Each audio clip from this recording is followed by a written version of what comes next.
श्रीराम राम रामेति रमे रामे मनोरमे सहस्रनाम तत्तुल्यं रामनाम वरानने आपदामपहर्तारं दातारं सर्वसम्पदां लोकाभिरामं श्रीरामं भूयो भूयो नमाम्यहम् श्रीराघवं दशरथात्मजमप्रमेयं सीतापतिं रघुकुलान्वयरत्नदीपम् आजानुबाहुमरविन्ददलायताक्षं रामं निशाचरविनाशकरं नमामि स्रक्चन्दनाभरणभूषितभास्वराङ्गं वामोरुसंस्थितमहीतनयोपगूढम् उत्फुल्लपद्मनयनं स्मितसुन्दरास्यं रामं कृपाजलनिधिं मनसा स्मरामि रामाय रामभद्राय रामचन्द्राय वेधसे रघुनाथाय नाथाय सीतायाः पतये नमः वैदेहीसहितं सुरद्रुमतले हैमे महामण्डपे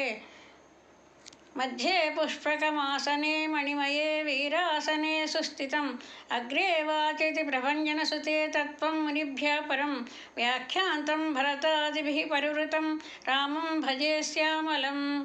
श्रीमद्दिव्यमुनीन्द्रचित्तनिलयं सीतामनोनायकं वल्मीकोद्भववाक्पयोधिशशिनं स्मेराननं चिन्मयं नित्यं नीरदनीलकायममलं निर्वाणसन्धायिनं शान्तं नित्यमनामयं शुभकरं श्रीरामचन्द्रं भजे साकेते शरदिन्दुकुन्दधवळे सौधे महामण्डपे पर्यस्तागरधूपदीपललिते कर्पूरदीपोज्ज्वले सुग्रीवाङ्गदजाम्बोत्परिवृतं सौमित्रिणा सेवितं लीलामानुषविग्रहं रघुवरं रामं भजे श्यामलम् सीतामनोमानसराजहंस संसारसन्तापहर क्षमाळो श्रीरामदैत्यान्तकशान्तरूप श्रीतारकब्रह्म नमो नमस्ते आदौ रामतपोवनाभिगमनं हत्वा मृगं काञ्चनं वैदेहीहरणं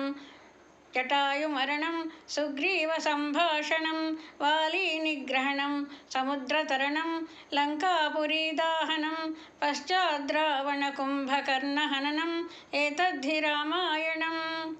चरितं रघुनाथस्य शतकोटिप्रविस्तरम् एकैकमक्षरं प्रोक्तं महापातकनाशनम् मङ्गलं कोसलेन्द्राय महनीयगुणाब्धये चक्रवर्तितनूजाय सार्वभौमाय मङ्गलम्।